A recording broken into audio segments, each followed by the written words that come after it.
Muy buenas tardes a todos y es increíble tener este tiempo, la oportunidad de estar en la presencia de Dios después de haber escuchado esta clase tan consoladora y después de disfrutar un tiempo en adoración. Regresamos a lo que nos transforma, ¿no? Regresamos a la palabra de Dios que siempre tiene algo que decirnos para nosotros el día de hoy. Y me llama la atención, hemos estado platicando acerca del Sermón del Monte, cómo vivir una vida contra la corriente cuando nuestra sociedad se descompone cada vez más, cómo las palabras de Jesús, el desafío que nos presenta Jesús para la vida el día de hoy, forzosamente choca con toda la descomposición que hay en este mundo. Y cuando nosotros platicamos del amor, me gustaría que nos preguntáramos, ¿en dónde nos inspiramos nosotros para, para conocer más del amor? ¿Quiénes son nuestros instructores acerca del amor? En nuestra cultura, ¿quiénes ideológicamente nos están, no sé, adoctrinando, nos están instruyendo para definir lo que es el amor? A lo largo de los años, uno de los grandes referentes para muchos han sido las telenovelas. Me ha tocado estar en algunos otros lugares del continente y la gente me dice, oh, eres de México. Y me hablan de La Usurpadora, y me hablan de Thalía, y me hablan de las telenovelas de María del Mar. Algunas de esas fueron poniéndole a la gente los conceptos del amor, o mirada de mujer. ¿Quién más describe el amor y nos va dando descripciones gráficas para estas generaciones y las pasadas, lo que es el amor? Para algunas generaciones, sus maestros del amor fueron Pedro Infante, Jorge Negrete, para otros Lupita D'Alessio o Paquita la del barrio. Para algunos fue las canciones de Elefante, de Mentirosa y Traicionera, o para algunos otros fue Panda, Para ti con desprecio. Y podemos decir, etcétera, etcétera, un montón de intérpretes populares que nos estaban definiendo para cada generación qué era el amor. Pero nosotros el día de hoy podemos regresar a lo que la palabra de Dios nos dice y cómo nos desafía Jesús para vivir y para experimentar y para dar el amor. Y eso lo vemos en el Evangelio de Mateo capítulo 5 de los versículos del 43 al 47. Jesús había reunido a sus discípulos, a sus seguidores, y todos estaban en la expectativa de lo que les iba a decir. Sube a la montaña y como todo un maestro les empieza a expresar desde su corazón el mensaje de Dios, les clarifica cómo tenía que ser el estilo de vida de aquellos que estamos vinculados con Él, pero también les habla cómo podemos entender el mensaje de Dios que por años había dado a través de la Escritura en el Antiguo Testamento y cómo esto adquiere relevancia para el día de hoy. Cómo también Jesús desmitifica los dichos populares que ya los habían mezclado con la Escritura. Y vamos a ver, dice el versículo 43, ustedes han oído que se dijo, ama a tu prójimo y odia a tu enemigo. Pero yo les digo, amen a sus enemigos y oren por quienes los persiguen, para que sean hijos de su Padre que está en el cielo. Él hace que salga el sol sobre malos y buenos y llueva sobre justos e injustos. Si ustedes aman solamente a quienes los aman, ¿qué recompensa recibirán? ¿Acaso no hacen eso hasta los recaudadores de impuestos? Y si saludan a sus hermanos solamente, ¿qué demás hacen ustedes? ¿Acaso no hacen eso hasta los gentiles? Por tanto, sean perfectos, así como su Padre Celestial es perfecto. Cuando llegamos a la Escritura, encontramos bastantes desafíos. Eso es un texto increíble. Podríamos sacar muchísimas cosas, pero al menos he tratado de identificar a tres cosas que nos llama Jesús. Las buenas noticias de Jesús que ahora recibimos y llegan a nuestra vida nos plantean un desafío. Cuando tú te encuentras con la palabra de Dios, con el mensaje de Jesús, no puede ser igual. Encuentras desafíos, encuentras esperanza, encuentras paz, encuentras fuerzas, pero también encuentras desafíos. Y vamos a ver algunos. Y yo creo que el primer desafío que encontramos aquí lo vemos en los versículos del 43 al 45. Somos desafiados a romper el molde. Estamos acostumbrados a vivir, a actuar y relacionarnos con otros en base a ciertas normas, en ciertas rutinas, convencionalismos sociales, conceptos ya preestablecidos, ¿no? Sobre lo que se espera de nosotros y de nuestra situación particular en la que estamos. Por ejemplo, si eres hijo, estudiante, ama de casa, trabajador, esposo, profesionista, se espera que tengas alguna conducta como la sociedad ya las ha marcado, o la cultura, o las costumbres del pueblo donde vives. Si eres hijo, si eres estudiante, la gente de alguna manera espera algo de ti. O tal vez ya no espera. Algunos ya tienen como una regla no escrita que debes de hacer ciertas cosas o vivir ciertas cosas. A veces nuestro entorno influye bastante en cómo nos comportamos.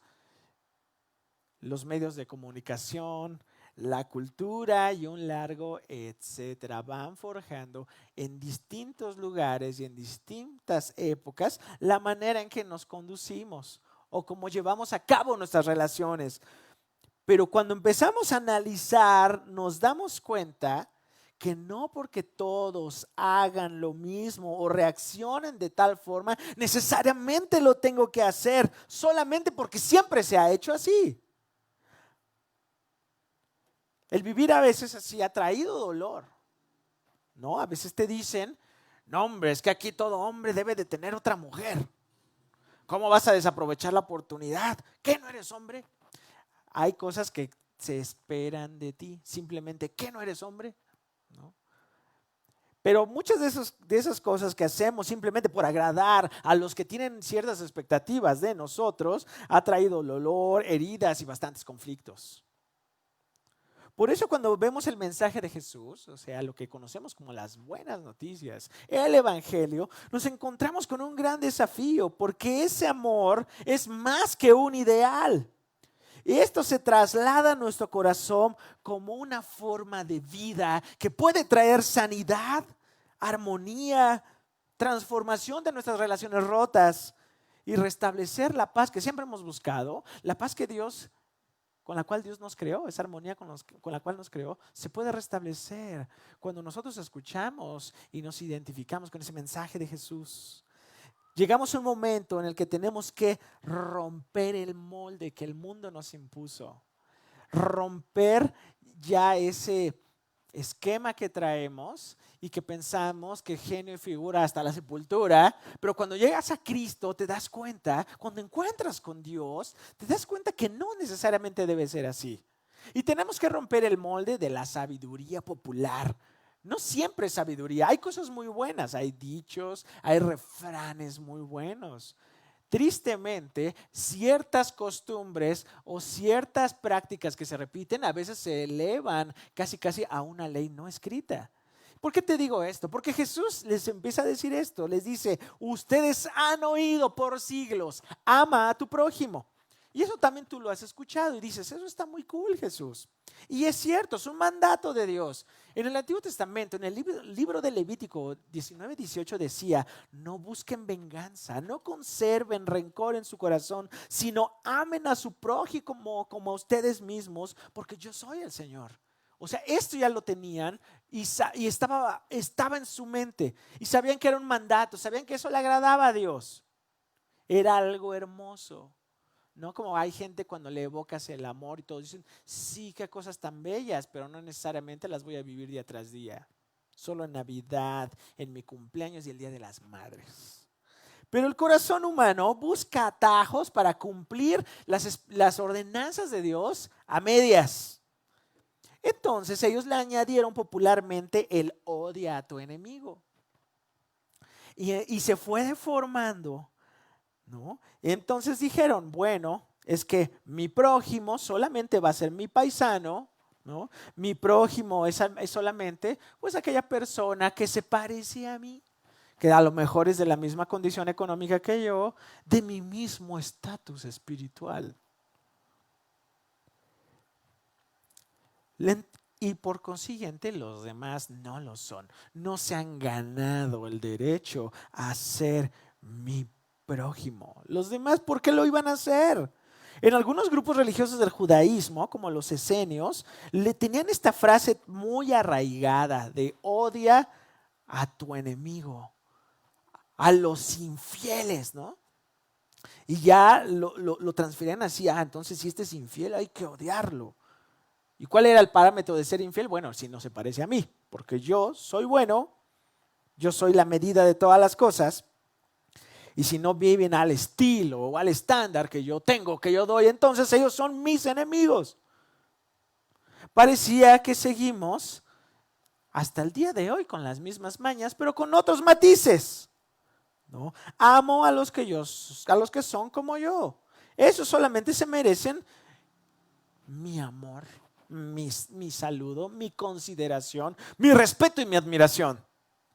Bueno, algunos pueden decir, en este lado del mundo, si soy blanco, clase media alta, se merece mi admiración. O por el contrario, si soy de una raza oscura, o solo si son mexicanos, o solo si es partidario de la izquierda, o solo si es fifí, o si es partidario de la derecha, ¿no? Las divisiones que siempre hacemos. Un sinfín de etiquetas. Tenemos la excusa perfecta para despreciar al otro. En este mundo tan polarizado, cuando nuestro México vive una crisis, hay gente que le gusta polarizar y dividir a la población. Y entonces nos dirigimos con desprecio para los que no piensan como yo. Pero Jesús ataca esta enseñanza falsa que desde el siglo I y antes del siglo I y hasta el día de hoy sigue en el corazón de la gente. Escuchaste que se había dicho eso, pero la verdad, eso es una mentira. El Señor nunca esperó que odiaras a tu enemigo, al que no es como tú. ¿Qué cosas tenemos todavía que romper el molde de cierta sabiduría familiar? Nosotros no nos juntamos con esa gente, ¿no? Es muy difícil. Porque aunque lo escuchamos tan feo y tan fuerte, de alguna manera lo traemos arraigado. Hay que discernir en nuestras conductas, en nuestro diario vivir, cómo esto del odio al enemigo lo hemos elevado casi a palabra sagrada. Tenemos que romper el molde quebrando la inercia del odio. Algunas personas decían que el odio o el resentimiento es como cuando te tomas un veneno esperando que el otro se muera. Realmente a quien está destruyendo y dañando es a ti, aquel que se lo toma. Jesús les dice, pero yo les digo, amen a sus enemigos y oren por quien los persiguen. Esto es fuerte. ¿Quién rayos quiere buscar el bien de alguien que te está haciendo la vida imposible? El enemigo es aquel, aquí en el texto griego, habla que el enemigo es el que es hostil contra ti. Amar a mi enemigo no significa que yo le deje que me siga lastimando, sino más bien verlo como alguien que necesita el amor y la salvación de Dios, porque precisamente se ha convertido en mi enemigo. Dice, ora por él. ¿Cómo puedo orar por esa persona? Lo que quiero es que le caiga un rayo. Bueno, Dietrich Bonhoeffer decía que orar es un acto de amor. ¿Quién era ese Dietrich Bonhoeffer? Él era un pastor que se sumó a la resistencia contra los nazis. Él estaba dando clases en Estados Unidos, porque aunque él era alemán, pero cuando vio todo lo atroz que estaba haciendo el régimen nazi en su país y cómo muchos religiosos, muchos creyentes, muchos de la cúpula cristiana o de la religión establecida en Alemania se alinearon al pensamiento de Hitler. Él dijo, yo no me puedo quedar aquí. Él regresó a Alemania, él organizó a otras comunidades de fe y dijo, nosotros somos la iglesia confesante, la que confesamos a Jesús como el Señor y no a Hitler. Por consiguiente, nosotros tenemos que hacer algo al respecto. Y ellos entraron en la resistencia contra Hitler, pero lo apresaron. Y él fue ejecutado. Pero mientras estuvo en la prisión, escribió cosas impresionantes. Y él decía, en la oración nos ponemos al lado del enemigo. Estamos con él, junto a él, en favor de él, delante de Dios. Él se puso a orar por los nazis. Y quiero decirte algo, hay historias de personas que sí se arrepintieron y tuvieron que pagar también las consecuencias de lo que hicieron. Pero a lo que voy es esto. Aun si esta persona paga las consecuencias de sus actos en prisión,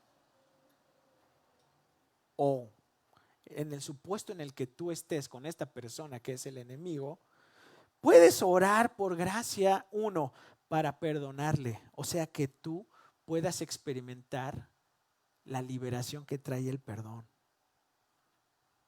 No puedes vivir toda la vida arrastrando el odio. Si es verdad, hay gente que te lastima y tienes que guardar distancia de esa persona. Es importante que lo sepas, pero también es importante que tú puedas trabajar en tu corazón con el proceso del perdón, que no es nada sencillo, que es algo en lo cual activamente trabajas con Dios. También puedes orar para que esa persona se regenere, porque si no te hace mal a ti, le va a hacer mal a otros también. También puedes pedirle a Dios, transfórmalo. Solamente tú puedes transformar a las personas. Puedes orar para que cambien sus caminos. El único que transforma al corazón de las personas es Dios. Aún hay gente que detestamos y que no necesariamente está cerca de nosotros. O esa persona que detestas o que considerarías tu enemigo, a lo mejor hasta ni te conoce y te voy a decir por qué. Estamos viendo en nuestra sociedad un tema muy fuerte. En esta semana, unos policías en los Estados Unidos detuvieron a un hombre que presuntamente estaba pagando con un billete falso. Era un hombre afroamericano y los policías fueron brutales en el arresto, de tal manera que lo asfixiaron y las palabras que podían identificarse de él es, no puedo respirar. Esto ha traído una conmoción, no solamente en el pueblo donde pasó, me parece que fue en Minneapolis, en el mundo. El día de ayer en la noche estaba viendo las noticias que en gran parte de la Unión Americana ha habido protestas violentas. Bueno, después de que pasó eso, hasta incendiaron el edificio de la policía. Hubo disturbios en Nueva York ayer, y me parece que hoy también ha habido disturbios en California, en San Diego, en Los Ángeles. Es terrible. Deseamos que pague la gente por lo que hace. Pero también el Señor nos desafía. Aquellos que levantes tu voz, es una realidad y no tenemos que callar y tenemos que exigir justicia, pero también tenemos que orar por esas personas. En verdad, no los van a cambiar unos palazos. Podemos desquitar la ira, pero no los va a cambiar. El único que puede cambiar a las personas es Dios. Y lo hemos visto. ¿Qué pasa con Saulo de Tarso? Era precisamente un perseguidor de los cristianos. Y creo que muchas personas oraron para que él pudiera conocerle. Y de repente conoce a Jesús y se convierte en el predicador que lleva el evangelio al mundo de los gentiles. Muchos les costó aceptarlo. Hace algunos años vi una historia de un hombre precisamente de aquí de la frontera en México con Estados Unidos. Este hombre lo apresaron en un mexicano que andaba de banda, lo había asaltado, violado, secuestrado. Era participante de muchas de las bandas de, no sé, de mexicanos que están en Estados Unidos. Y este hombre pues cayó en la cárcel. Y dice que él contaba que había un señor que le iba a predicar de Jesucristo. Y este hombre le decía, ya cállate, ya cállate. Y un día este hombre asesinó al pastor. Y todos así, no. Atroz el tipo, dijo, yo ya estoy aquí. ¿Qué más me pueden hacer? Bueno, pues este hombre estuvo castigado y lo pusieron en los lugares de los presos más peligrosos. De repente, después de que estaba ahí y ya termina ese momento, lo regresan a su celda y le van y le dicen, oye, ¿qué crees? Van a venir a predicarlos de una iglesia y van a hacer culto y vienen mujeres. Y él estaba diciendo, entonces empecé a pensar, ya tiene mucho que no estoy con una mujer, ya no tengo nada que perder aquí. Voy a meterme a su culto y las voy a violar. ¡Oh, qué duro! Entonces este hombre entró decidido a hacerlo. Cuando entra al salón donde estaban todas las personas haciendo el culto, lo que se encontró es que una mujer, las mujeres que estaban ahí eran mujeres de la tercera edad. Y una señora lo toca y le dice, hijo, te amo. Cuando él la volteó a ver, toda la intención que tenía en el momento se le fue al suelo, porque él dijo, y yo caí en llanto. Y dice, porque mi madre nunca me dijo que me amaba. Y ese día se entregó a Jesús. Y quiero decirte algo. De algún modo, su vida cambió. Y de algún modo, y no sé cómo, salió de la cárcel. Y te digo algo, es alguien que se dedica a predicar de Jesús. Si tú lo vieras, parecería que nunca estuvo en la cárcel. Tú ves a un hombre con paz, tú ves a un hombre con un nuevo corazón. E hizo muchas cosas en su pasado. Pero quiero decirte algo. Hubo personas que estuvieron orando. Hubo personas que se atrevieron a ir. Cualquiera de nosotros diría, yo no quisiera tener una relación jamás con alguien así. Pero Jesús les decía, oren por sus enemigos. Dios es el único que puede cambiar los corazones. Y ahí es donde ejercemos la fe de creer en lo que no vemos, de perseverar confiando en alcanzar lo que aún no está, porque Dios puede hacerlo. Y Jesús te desafía a esto porque Él puede cambiar los corazones de otra gente, pero Él primero quiere cambiar el tuyo. Lo he experimentado en mi propia vida y es difícil. Pero yo le doy gloria a Dios porque cuando yo pongo en oración a personas que me han hecho daño, que han hablado mal de mí, Él va sanando mi corazón. Y también me ayuda a no repetir lo mismo con otros. Ora por la familia de George Floyd, pero también ora por todos los policías racistas. Pero no solamente los policías, ora por todos los mexicanos como tú y como yo, que llegamos a ser clasistas o que llegamos a ser personas sin misericordia con aquellos que no los consideramos dignos de ser nuestro prójimo. Podemos orar porque cada persona que tiene cierta adversidad o no piensa como nosotros aprenda otra manera de vivir, que se encuentre, que Dios se les revele, que Dios se les revele y cambie sus corazones para bien del mundo y para gloria del Padre. Los discípulos de Jesús han de ver a las personas de este mundo como Dios las ve, amarlas lo suficiente para tenderles la mano con ese mensaje de reconciliación hasta el punto de orar por quienes les persiguen. Y aquí está hablando precisamente porque la comunidad que recibe este evangelio había empezado a experimentar la persecución por parte, en primer momento, de la gente de la sinagoga. les dicen, podemos hacer aquí nuestra guerrilla, pero perdemos la vista del objetivo por el cual Dios nos puso en este mundo. Ora por quienes te persiguen. Rompemos el molde quebrando los paradigmas de la religión, porque Jesús les dice, para que sean hijos de su Padre que está en el cielo. Él hace que salga el sol sobre malos y buenos y que llueva sobre justos e injustos. ¡Wow! En aquel momento la gente pensaba que si estabas enfermo era porque eras malo. Seguro es un gran pecador, ¿no? A veces le preguntan a Jesús, ese hombre está ciego, ¿quién pecó? Él o sus padres. La gente tenía esa idea. O si no, dice, viene de una familia de pecadores. Por el contrario, decían, si esa persona es rica, de seguro que es un hombre justo y piadoso. Porque mira cómo le va tan bien. Pero Jesús también vuelve a desafiar dichos pensamientos arraigados en la espiritualidad de la gente.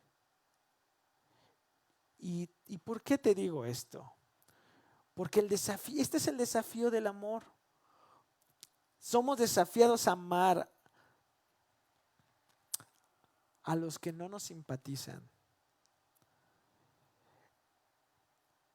Y a veces nosotros pensamos que Dios es como nosotros y que va a responder como nosotros. Pero el que nos pone el ejemplo es Dios.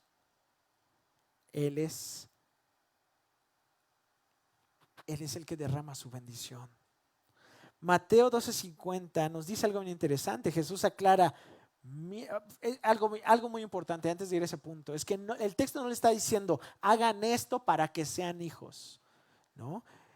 Jesús más bien está haciendo eco de otra idea que dio cuando él dice, mi hermano, mi hermana, mi madre son los que hacen la voluntad de mi Padre. O sea, tú manifiestas tu filiación, ¿no? De quién eres hijo por el estilo de vida que tienes, ¿no? También esta idea la toma en otro momento cuando le dice a los fariseos, su padre es el diablo, ¿no? Porque las obras de su padre ustedes quieren hacer.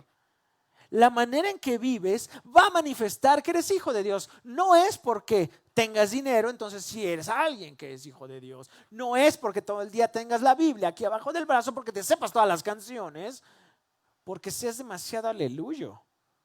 Tiene que ver algo más que esto. Es que tú manifiestes el carácter del Padre. Dios derrama su favor a quien no lo mereces. Y a menos que tú sepas que tú no merecías el amor de Dios, vas a poder dar amor a alguien que tú crees que no lo merece. Él derrama su favor sobre justos e injustos. Lo que en la teología le llaman la gracia común. Ese favor de Dios hacia todos, merezcanlo o no. ¿Cómo lo puedo demostrar yo en la vida práctica? Qué difícil es. Pero entre más tiempo paso con Dios, más me parezco a Él. Date cuenta, entre más tiempo pasas con tus compañeros del trabajo, más mañas se te pegan, más cosas sacas como ellos, ¿no? Cuando pasas mucho tiempo con tu familia, tienen frases. Cuando voy a visitar a mis amigos, algo que me llama la atención y visito a sus padres y todo, es las frases, los acentos, la manera en que se comunican, porque digo, ¿cuánto se parecen? Bueno, ¿cuánto te pareces al Padre? Tienes que romper el molde de este mundo. ¿Cómo lo puedo hacer? ¿Y cómo puedo ser formado a la imagen de Dios otra vez? ¿Cómo puedo ir sanando eso? Piensa a qué cosas que estoy haciendo están contribuyendo a moldarme más a como la sociedad nos ha dicho que debemos ser, vengativos, odiosos, odiando, buscando cobrárnosla y aún con intereses. El segundo desafío lo vemos aquí en los versículos del 46 al 47 y somos desafiados a reinventarnos. Dice, si ustedes aman solamente a quienes los aman, ¿qué recompensa recibirán? ¿Acaso no hacen eso hasta los recaudadores de impuestos? Y si saludan a sus hermanos solamente, ¿qué de más hacen ustedes? ¿Acaso no hacen eso hasta los que no conocen a Dios? Reinventarnos. ¿Qué pasa cuando alguien se está reinventando, ¿no? Dices, ahora soy mujer empoderada y soltera, entonces se cambia el look, ¿no? Nunca has visto, ¿no? Hay gente que luego se separa, ¿no? Y dice ahora ya la mujer o el esposo, ¿no? Pero los que se separan dicen, bueno, voy a ir al gimnasio, ¿no? Y se cortan, cambian el look, se ven hasta más jóvenes, ¿no? Y llega el ex esposo, ay, ¿por qué no te arreglabas así como cuando estabas conmigo, ¿no? Cuando alguien dice que quiere reinventarse, quiere sacar una nueva versión. Lo vemos y es sano y es muy bueno. Pero es hora que dejemos de oponernos a lo que Dios quiere hacer en nosotros. Somos su obra maestra, ¿no? Dice la Escritura que somos el poema de Dios. Ya es tiempo que dejes de estar en obra negra. ¿Nunca has visto las construcciones en obra negra? ¿Cómo es una construcción en obra negra? Una construcción en obra negra es que se quedó parada. Se quedó a la mitad. Le pusieron los tabiques y ahí se quedó.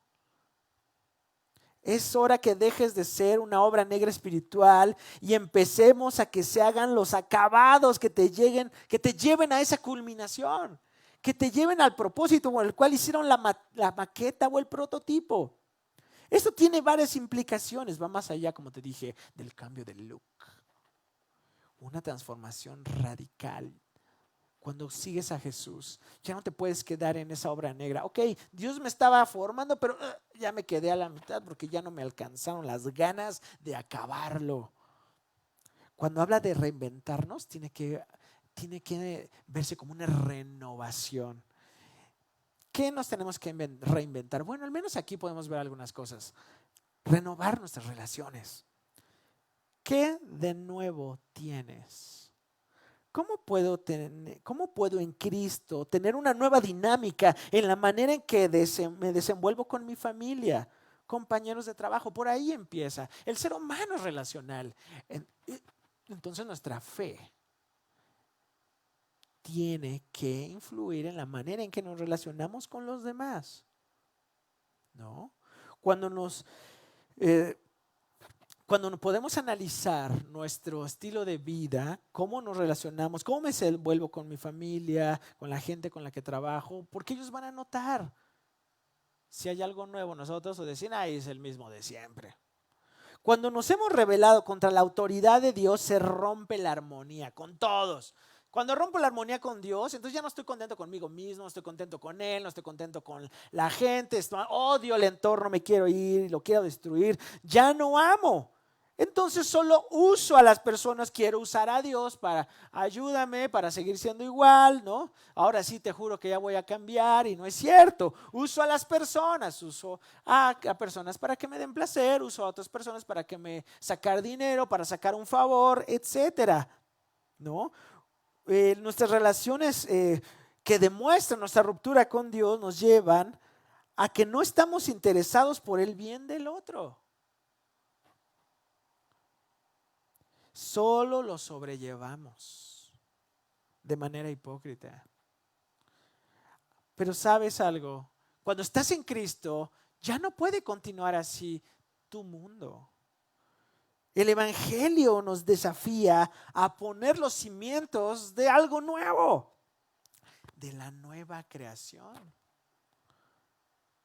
¿Cómo marcamos la diferencia en nuestras relaciones? Jesús les dice, la manera en cómo se van a relacionar con los demás tiene que dejar de ser superficial y solamente de apariencias.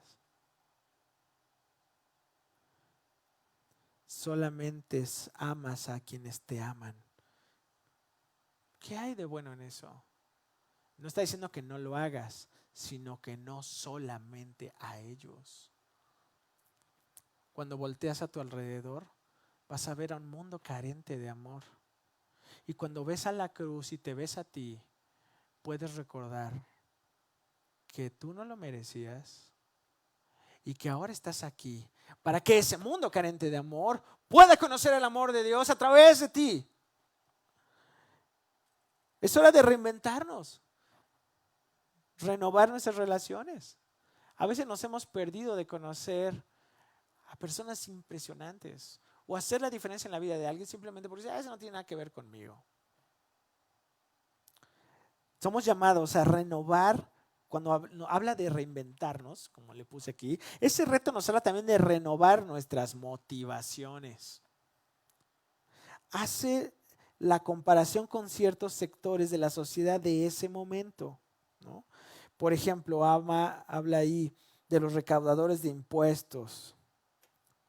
Bueno, era gente que eran de mucho prestigio económico, pero hay gente que los tenían como traidores. Dicen, bueno, hasta esos que consideran traidores, pues lo hacen, ¿no? O los gentiles, en este caso, cuando yo leía eso en la Biblia, gentiles, pensaba alguien que es muy amable, pero no, el gentil tiene que ver a alguien que no pertenecía al pueblo de Dios, alguien que no conocía a Dios, y por lo tanto no esperabas que su conducta fuera como alguien lleno de amor. Pero dice, bueno, hasta hay personas, la gracia común de Dios se derrama y Él pone también que hay gente que no conoce a Dios, hasta a veces es más amable que los cristianos. Eso es un gran reto. ¿Qué nos inspira a ayudar? Reinventarnos. No solo es un cambio de conducta, es un cambio del corazón.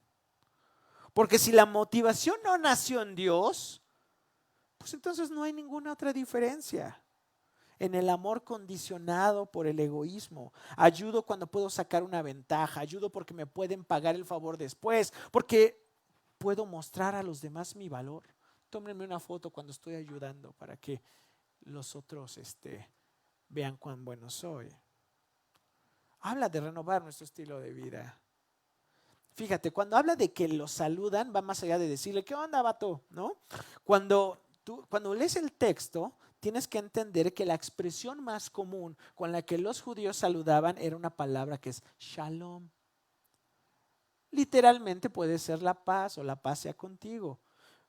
No es el saludo hippie de paz y amor, sino tiene algo muy profundo. Cuando tú le hablas shalom, cuando tú le dices eso a otra persona, podía significar muchas cosas.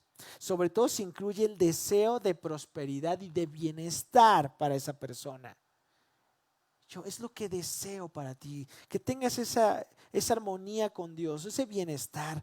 Si ignoramos selectivamente a ciertas personas, dijera Donald Carson, y solo los que nos son queridos, pues los que podemos tener una ayuda recíproca, reciben nuestros buenos deseos, entonces, ¿qué diferente eres a los demás?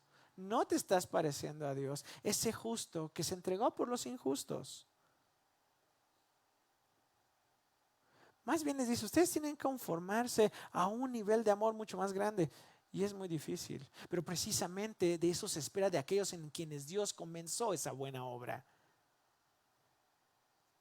Es muy fácil decir, ay no, que lo hagan otros, qué flojera. Pero por eso el mundo no cambia. Porque los otros que nos decimos tener la luz del Señor, no nos comportamos como discípulos en esta área tan importante. Por eso el amor nos da desafíos, porque no es algo que necesariamente quieres hacer, sino es algo que tiene riesgos. Es algo que nos cuesta, eso es algo que nos tenemos que esforzar, porque naturalmente no lo tenemos. El discípulo de Jesús se va a destacar en el mundo por esa cualidad divina de su amor.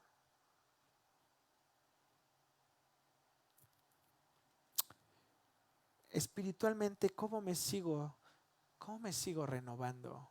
¿Cómo me sigo reinventando? ¿Sigo estancado en los mismos vicios y rencores? ¿Sigo años sin perdonar, sin hacer un trabajo? Hay que romper el molde, pero también hay que crear una nueva cultura. Entonces, he encontrado en Dios la capacidad de moverme de donde estaba. Si bien es cierto, no soy lo que quisiera ser, ya no soy el mismo. Por eso Jesús les habla aquí, ustedes tienen que ser personas que transformen la cultura. Por eso los cristianos son, los hijos de Dios, son enviados al mundo, no para ser una burbuja del club, de los amigos, que todos somos igualitos, y si en alguna cuestión no es igual, vete de aquí. Porque no cantas como yo, porque no oras como yo, no te vistes como yo. No se trata de eso. A veces no sé por qué nos convertimos en ese tipo de comunidades. Más bien somos personas que somos enviadas a la cultura para traer transformación, renovación a la cultura. ¿En qué momento nos perdemos de esa misión? De reinventarnos y ayudarle a este mundo a ser transformado. La tercera cosa, versículo 48. El desafío del amor nos lleva a santificarnos. ¿Qué es eso? Vean lo que dice. Por lo tanto, sean perfectos, así como su Padre Celestial es perfecto. Wow, parece que Jesús nos pone un reto inalcanzable. Cuando yo era niño, yo leía este texto, yo decía, ¿cómo puedo hacer esto? Es imposible, lo leía hasta con miedo. Trato y no me sale el ser perfecto. Cada vez la riego más, hago esto, cuando quiero trabajar en una ya descuido otra cosa. Pero ¿sabes algo? Ese es un tema que ya había estado presente en la Escritura. Es un desafío que Dios le había dado a su pueblo. Les dice, por ejemplo, en el libro de Levítico, les dice, sean santos porque yo el Señor su Dios soy santo. Oh. La palabra griega que se utiliza cuando les dice que sean perfectos es teleios. Y esta palabra era utilizada para expresar como una meta alcanzada. Tenía que ver con pasar por las etapas necesarias para alcanzar de un extremo al otro extremo. También se utilizaba esta palabra como la finalización de un viaje, ¿no? Cuando por fin llegabas a tu destino. En este caso, lo entendemos porque Jesús lo está hablando como un viaje espiritual, en el que voy conociendo a Dios y me voy pareciendo más a Él. Por ejemplo, de esta palabra viene la idea del telescopio que usaban los piratas, porque era algo que se iba desplegando y se iba extendiendo y te permitía ver con mayor potencia el destino que tenías o a dónde querías alcanzar, o en este caso, dónde quieren echar sus cañonazos. Pero también esta palabra, esto de ser perfecto, se utiliza para expresar madurez e integridad del carácter. Wow. Por lo tanto, me voy a dar cuenta que cuando me habla de que sea perfecto, no me está diciendo, simplemente de aquí a 2 minutos, ¡charán!, ya no vas a tener ningún error. Sino cuando me habla de que de que sea perfecto, es que me santifique. ¿Qué significa eso? Que me mueva activamente en el proceso de madurez. Mi meta es parecerme cada vez más a Cristo. Él nos escogió para hacer y reflejar su imagen. El tiempo no te va a dar la madurez. No hay gente que aunque tenga muchos años, sigue siendo muy inmadura y muy agresiva y no cambia, sino que se pone cada vez peor. Es necesario ser intencional para ir avanzando en esos procesos, ¿no? Por el contrario, hay gente que es joven, pero que tú los ves con una sabiduría y con decisiones muy buenas y dices, wow, no me lo esperaba. Todo esto en este proceso lo relaciona con el amor. Habla que des los pasos activa y decisivamente para experimentar y dar un amor maduro. Los pasos decisivos para el perdón y la restauración del mundo, lo cual incluye a mi enemigo. A veces cuando pensamos eso, pensamos en desconocidos con los que no he tenido ninguna fricción. Pero la restauración del mundo incluye a los que nos caen mal, a los que nos hacen la vida de cuadritos, a los que te han herido, los que te han dicho cosas que no has borrado de tu mente, a los que te estafaron, a los que te asaltaron alguna vez. Es traumático cuando alguien te asalta. Dices, no los perdono. Es verdad que al creer he sido lavado con la sangre de Cristo y perdonado, pero soy desafiado a separarme de aquello que me estanca y obstruye mi relación con Dios. Además, Jesús mismo, cuando nos dice esto, me invita a separarme de eso para vivir a su servicio, a lo que le llamamos consagración. Y no es de que andes volando con tu bata blanca, sino que en dónde estás. Digas, yo estoy aquí para glorificar a Dios. Y voy a hacer el trabajo de la mejor manera. Y voy a ejercer mi vida como padre, como hermano, dándole gloria a Dios, pareciéndome más a Cristo. Qué increíble sería que encuentres en la vida, a donde vayas, un funcionario público que se parezca a Cristo. Dirías, ¿qué? Que encuentres a un vecino, a una ama de casa que te transmita la calidad de Jesús. Un maestro universitario o en la primaria que se parezca a Cristo. A veces te encuentras, ese maestro se parece al mismo Satanás, ¿no? Qué increíble que encontraras a un esposo o una esposa que tenga el carácter de Jesús. Ahí es donde nosotros llevamos esto. Caminas a ser perfecto como su Padre que está en los cielos lo es. Encontramos nuestra meta a la cual aspiramos. Por eso esa palabra que les hablaba de ser perfecto tiene que ver con la meta a la cual yo quiero llegar. Mi meta es Dios. Por eso buscamos conocerlo más. No es para tener, yo ya me sé todo. No, es cuánto me parezco a Él. Hay atributos que Dios nos comparte. Por eso estudiamos la Biblia. Por eso nos habla de Él. Y aunque pudiéramos pensar que es tan difícil entenderlo y nos sentimos confundidos, hay cosas que a veces no entendemos y nos confundimos, tenemos a Jesús como nuestra referencia. Dice el apóstol Pablo que en Él habita la plenitud de la deidad. Todo lo que Dios puede hacerse conocible y entendible lo vemos en Cristo. En otra parte se utiliza este mismo término, esta misma idea. Dice, toda la escritura es inspirada por Dios y útil para enseñar, para redarguir, para corregir, para instruir en justicia. Y vean, a fin de que el hombre de Dios sea perfecto. Una manera de explicarlo, enteramente preparado para toda buena obra. Perfecto, maduro, alguien que avanza hacia la meta. Nos falta mucho, pero es una búsqueda activa de la madurez espiritual. Este tiempo de cuarentena, no te estanques. Es un tiempo de renovación. Los 40 días en la Biblia, o sea, ahí viene de la cuarentena, ¿no? Buscaban que alguien se sanara, alguien que se renovara. El 40 en la Biblia tiene que ver no con esforzosamente un periodo de tiempo de 40 días y 40 noches, sino tiene que ver con el tiempo en el cual Dios te prepara para su misión. Israel, 40 años en el desierto, Jesús, 40 días en el desierto. Lo vas a ver en muchas partes de la Biblia, pero tiene un sentido teológico que tiene que ver el tiempo en el cual Dios te está preparando. Y a veces ese tiempo de preparación es en el desierto, o sea, en pruebas. Ahora te tocó este tiempo de preparación en el encierro. El gran problema es de que estamos viendo cómo está la situación y no nos preparamos. Aumenta la descarga de pornografía, aumenta la violencia familiar, la violencia contra las mujeres. Tienes un tiempo para prepararte, para crecer en madurez. Hay muchísimas opciones, hay libros, te puedo facilitar algunos, hay cursos, hay muchísimas cosas en las cuales puedes crecer. Simplemente puedes encerrarte a tener mejores tiempos de oración.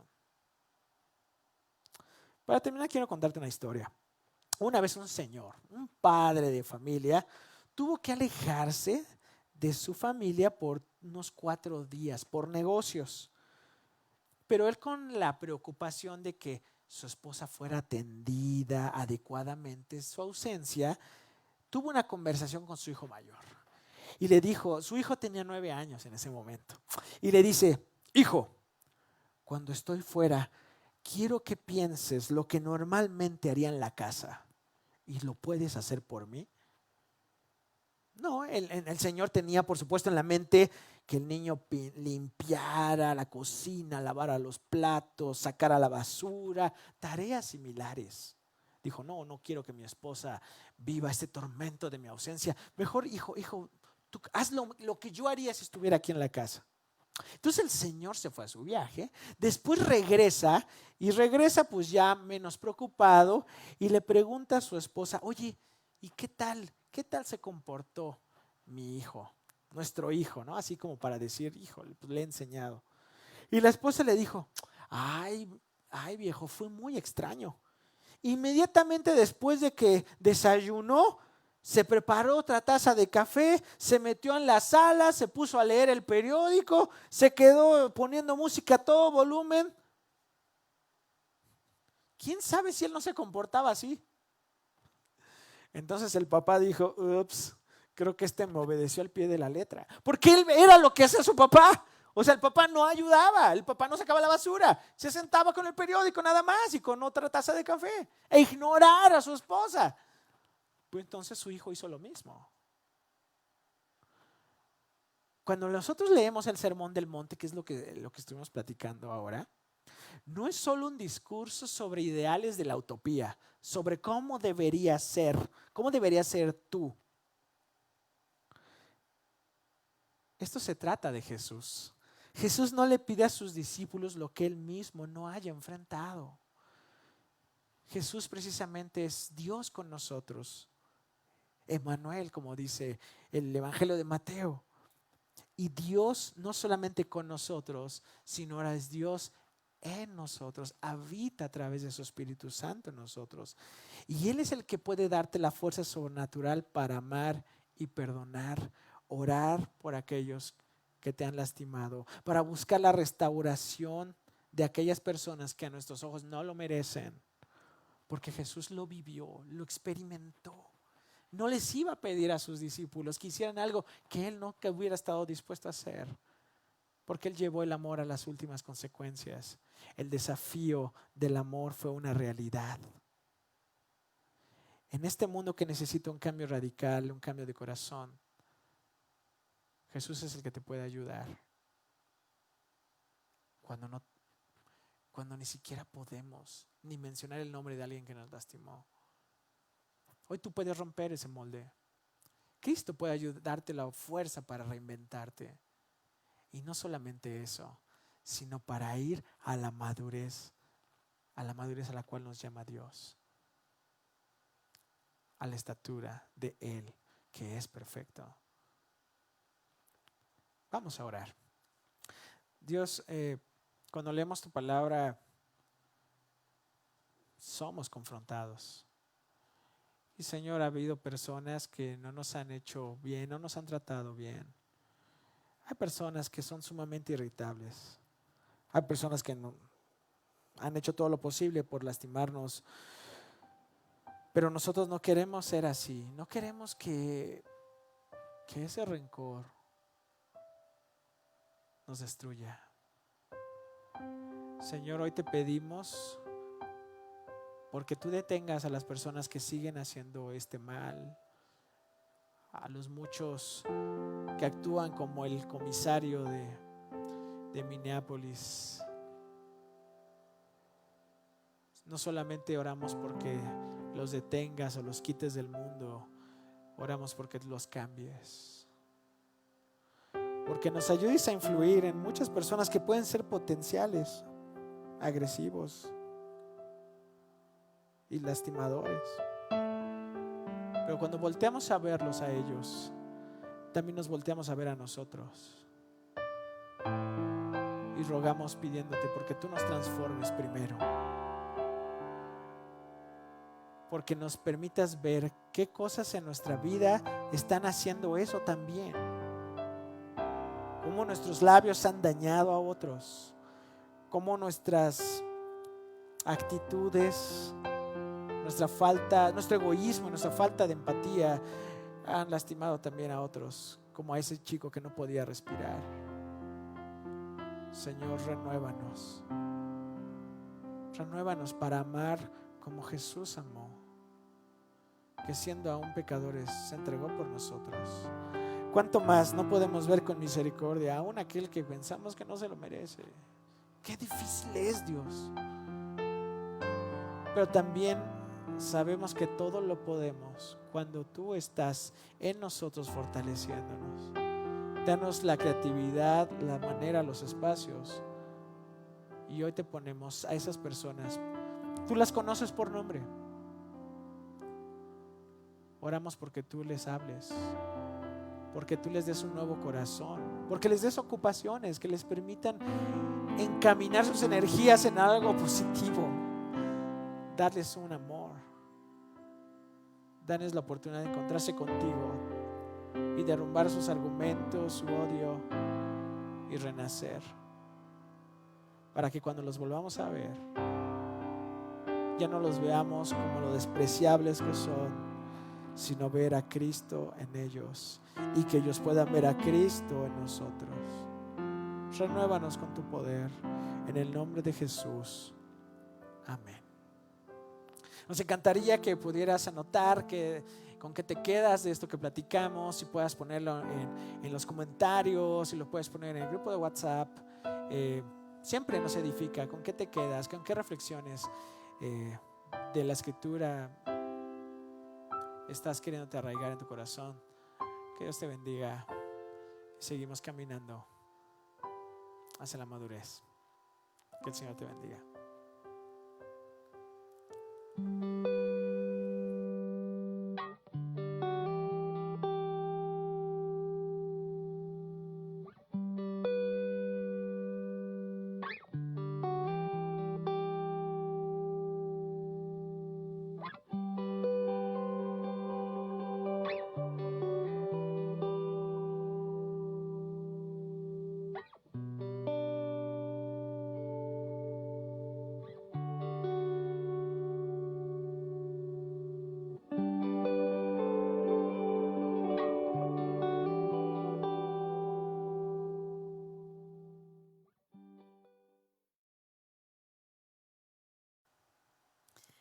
Hola, pues muchas gracias por haber estado con nosotros en toda la transmisión que hacemos todos los domingos y los invitamos a seguirse conectando.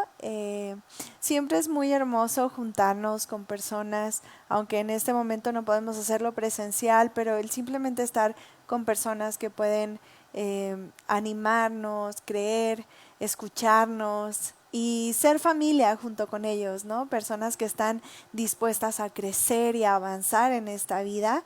Yo creo que es muy bello encontrar nuevos amigos y eso es lo que es Poema para nosotros. Es una familia de gente maravillosa que Dios ha puesto en nuestro camino y pues te invitamos a ser parte de esta gran familia y conéctate con nosotros. Los miércoles tenemos reunión en Zoom y se trata de algunos temas y también estamos iniciando próximamente alguna otra reunión para personas que no tienen a lo mejor mucha idea de qué se trata todo esto del cristianismo, y si a ti te interesa y quieres aprender algo así, pues también escríbenos. Si tienes tu ansiedad, temor, angustia, o si tienes algún familiar o amigo que está pasando por esto, también dile que nos escriba y estamos tratando de hacer equipo también con amigos psicólogos y dar atención y todo, ¿no? Entonces, bueno, estamos para servirles, que Dios les bendiga, que sean muy felices y nos vemos la próxima.